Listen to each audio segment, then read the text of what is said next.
Hello, Poseidon. What's up, my dude? What's up? Are you excited?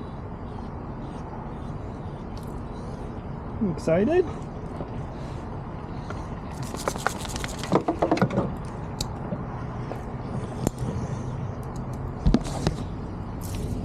Let's go.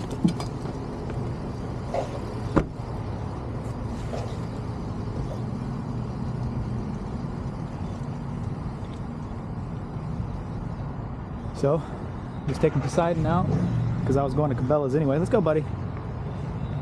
Let's go.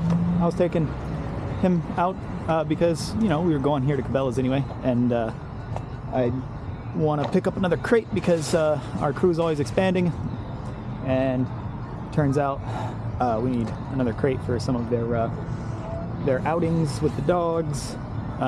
Sometimes we find ourselves short a crate or two, so we wanted to get another crate.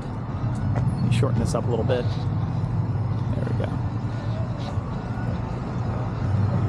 Wanted to get another crate. Probably get an extra large Roughland for the back of the truck. And it's the perfect time to take Poseidon out. Good boy. See if he needs to use the bathroom or anything like that. If he does, I just checked my bag. I have actually it's pretty cool. Show you guys. I have this. I'm out of bags right now, but normally the bags poke through this little hole in the treat pouch, top paw. Get it from PetSmart. Very useful. I've never had any problems with it, and it's machine washable because we have to sanitize them on a regular basis because we want to prevent any kind of disease or anything like that. Poseidon, here. Poseidon, sit. Yes. That's good. Good job, dude. Poseidon, let's go. Good job, buddy. I have this sitting on about 30, 35 right now. Let's go, buddy. Thought we were going back to the truck. That should be sufficient. So, another nice, this feature on the Mini Educator is that you can set it on a setting, like if it's a kind of level that you use on a regular basis, which I'll probably put on as on 30, and you can lock it. And then when you go to spin the dial,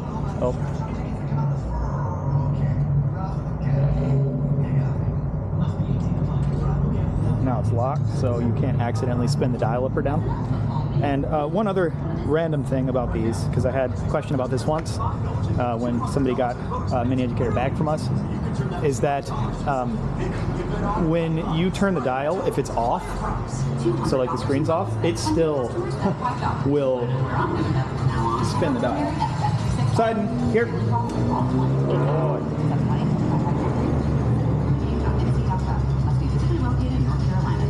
That's good. Good energy, buddy. You go, bud. Poseidon, sit. So, nope. I always make them sit before we go in through the doors. Break. Good job. We do that every time in and out of the kennel, and every time in and out of the crate. We don't normally have any crates right now, but every time we go in and out of any kind of doors, we always do that. Poseidon, sit. Good. Nope, sit. Good. Yes. Good job. Break. Good. Good boy, Poseidon. Let's go. Good boy. Let's go. Come on, dude. Hi, thank you. Good job, Poseidon. Oh, and the other thing I wanted to get for myself was I wanted to get a jacket. And they have lots of good stuff here at Cabela's and Bass Pro Shops. Let's go.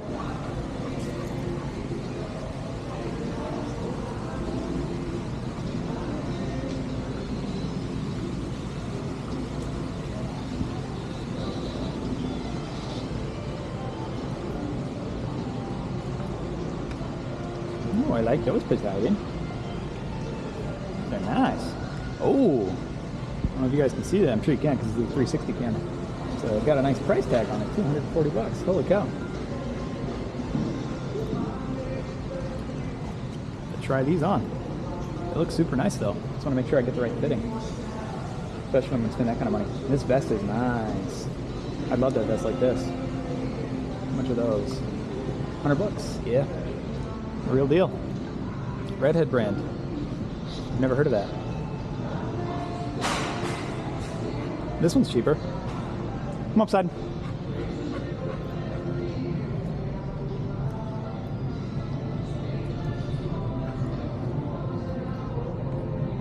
Good boy. And as you can see, like, I'm not super worried about pressing him about where he is or what he's doing or where he's going. Now, if he wanted to like pee on something, that would be a problem. Poseidon, here. Good boy. But since he's very good on the recall, his recall is great, super responsive, as well as his let's go redirect. And his heel has gotten a lot better.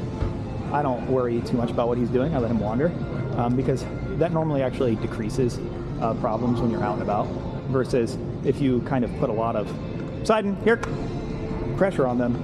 Let's go, come on. Then you can actually make it a little bit worse. Actually, this is a good time for it. We can clip this out if you're my editor watching it. But one thing that I wanted to mention, and I'll probably tag them in this reel, is I got a comment the other day. It was on a video that I did with Poseidon, where it was actually on Halloween night. We were out, there was lots of people in costumes and stuff like that, and we were downtown with Mr. Poseidon, and he was actually greeting one of my friends. He's a newer friend of mine, but really cool guy. His name is Chris Shutters. And we were out with Hema's cousin, and we were, just hanging out and getting some insomnia cookies, and I always take dogs with me everywhere I go. So dogs came along. I had Poseidon with me and Andy and Doja. We were out, and in one of those videos, Poseidon was going to greet Chris, and you'll see that I put like a little bit of backwards leash pressure, and she pointed out that that was counterproductive, and she was right, so I agreed with her in the comments. I might put a screenshot as well, because that's an important thing to remember.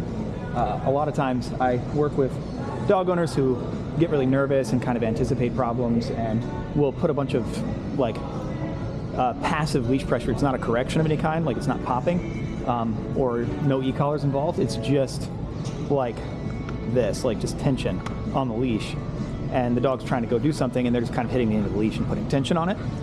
That does way more harm than good. It's counterproductive. So she was right about that, and I told her in the comments that I wanted to make a little reel about it. But it's something important to avoid. But it just goes to show that even experienced dog trainers can make those same mistakes for a variety of reasons. They could be tired, which I was. It was my last dog of the day. We were just out with the family, my wife and my nephew who we adopted, who's 14, Jaden, and Hema's cousin, and our friend Chris, and we were just all out doing stuff. And I don't know. It was late. I was tired, and I made that mistake. And so think then if you're just, let's go. Good boy, Poseidon. So I gave him a little tap there, just because he ignored the let's go redirect cue. But to his credit, he popped right out of it once I did that. I'm just looking at the Carhartt brand here. But yeah, it can happen to me. It can happen to any of our trainers, which means it can definitely happen to you if you're just a dog owner, right? So if you're one of our clients, or if you're one of the people that likes to watch our videos, know that it can happen to you. Good boy, Poseidon. I think I do want to try these on, but I'm going to have to come in after I walk you, buddy. Good boy. All right, let's go to the doggy section. Come on, Poseidon.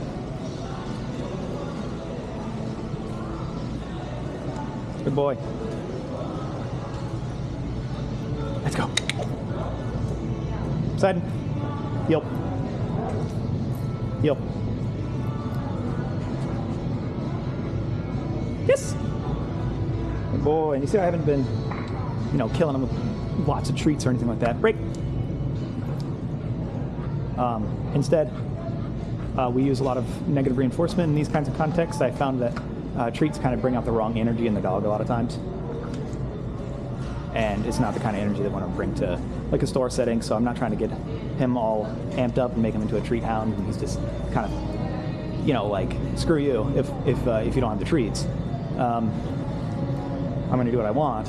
Instead, you want it to be where they're cooperating with you and they know they have to do it, but there's always a possibility, so we're doing, you know, variable reinforcement schedules here where he could get it, right? So he's still looking for it. He wants it. And so he knows it's a possibility, but not necessarily that he's going to get it, right? Because then he's just going to be pounding treats all the time. Good boy, let's go. And I'd rather have him just be exploring and being a dog and looking at stuff. Good boy.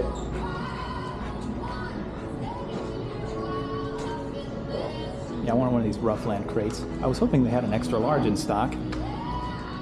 Looks like they don't have one on the shelf here. I may ask, because they have larges here.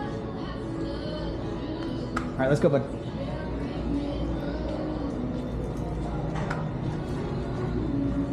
We got little decoys here for my hunting dogs and stuff. I've always been interested in getting one of these for puppy check 30, because it can be you can use it as a slip.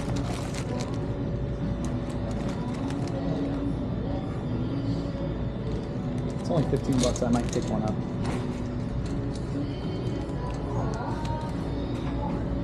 Let's go.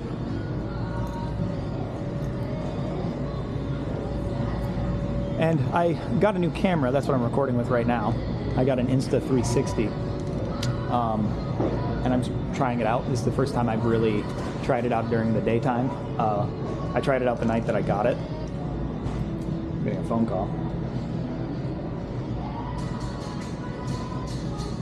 I have to pause the video.